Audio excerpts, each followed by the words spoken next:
Hello fellow museum lovers and welcome to another field trip. Today we are in Denver, Colorado at the Denver Museum of Nature and Science. Now I was actually in Denver for the American Alliance of Museums annual conference, and so since I was in Denver, of course I had to stop by the Denver Museum of Nature and Science. That's where our field trip is taking us today, and I think we're ready to head inside.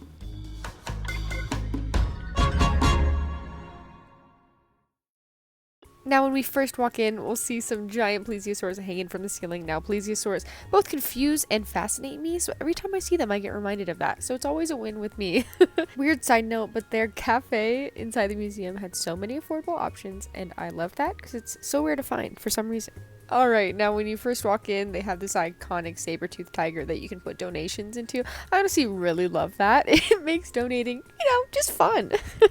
Now, I really love the layout of the museum. When you first walk in, you can just see how open the space is. You can see all of the exhibit halls and where they're located, so it's really hard to miss things while you're in this museum.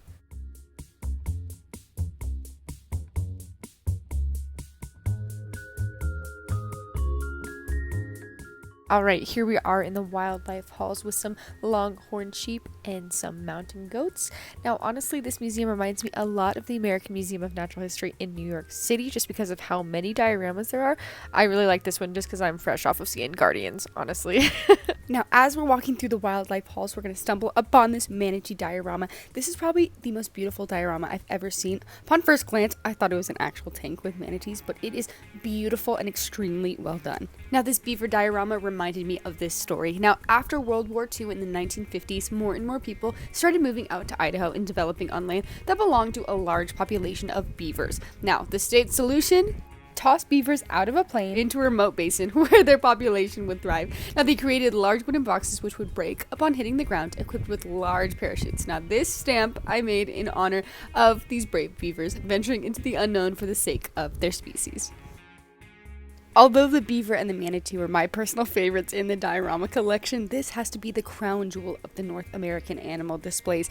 It takes up the entire length of the room. You can sit in front of it and admire the animals and the sweeping landscape. It is just absolutely beautiful.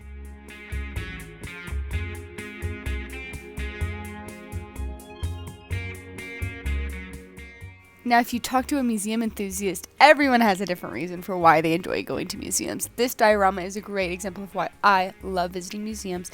This diorama brings me in and transports me to a different time and place. It feels like I am living in Animal Planet, which is funny to say, but these dioramas are so beautifully done that it just transports you the second you look at them.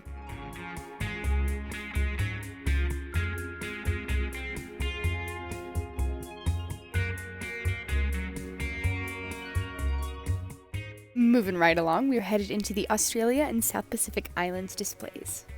These albatross are a lot larger than I thought they would be, and I would really not like to face one of those in person, I'm going to tell you that. This exhibit is absolutely beautiful. I just can't get over how goofy elephant seals look.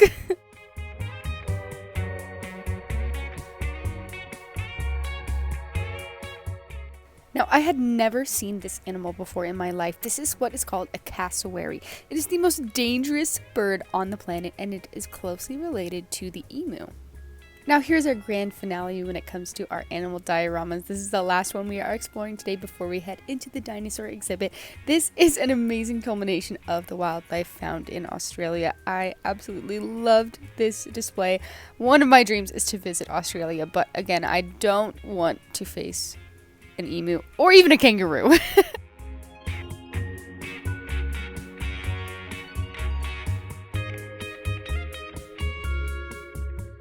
Alright, just across the hall from the wildlife halls, we are headed into the Prehistoric Journey exhibits. The amazing thing about this exhibit is that as you're walking through the halls, it takes you through the history of life on Earth. Now, within 530 and 540 million years ago, most of life's basic body plans got their start. Now, this is known as the Cambrian Explosion. We are looking out at an ancient sea lily reef. Now, this display is fascinating because I've only ever seen drawings like this, but now we get to peek into what our oceans looked like millions of years ago. Now, this fossil slab has beautifully preserved sea lilies or crinoids, which are ancient animals closely related to starfish and sand dollars.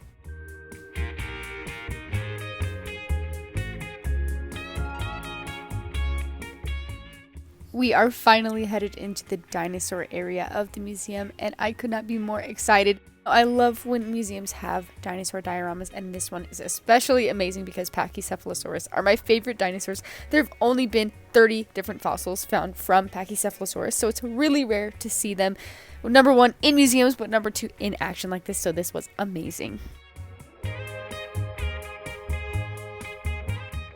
Now, there are two major classifications of dinosaurs. There are Saurischians and there are Ornithischians. Now, the main difference between the two is how their hips are positioned. Now, our Saurischians include our T-Rex, our Carnotaurus, our Diplodocus, the really heavy dinosaurs that need extra support in their hips. Now, just like you can see here, our Saurischians have forward-pointing pubic bones with this kind of T-bell that goes down that can support extra weight and lots of extra muscle on the legs.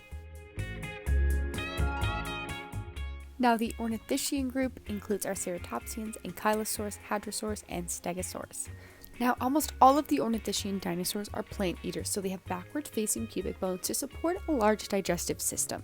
Plant matter is actually much harder to digest than meat, so a stronger gut is needed for these dinosaurs. As we keep walking, we get closer and closer to our modern time, so we are now in the Ice Age period.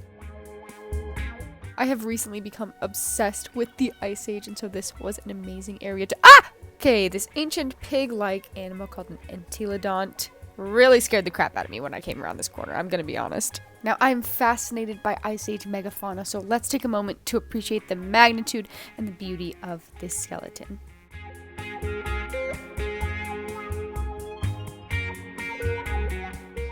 Now, the last area we're gonna briefly explore is the Egyptian Mummies Exhibit Hall. Now, not only do they have mummified humans on display, but they have mummified animals as well. I don't know why I thought this was so cool, but a little tiny baby crocodile was mummified and is on display at the museum. I get it though, honestly, if I was living back then, I've got a crested gecko, and if she went, I'd make sure she has the best of the best in terms of mummification.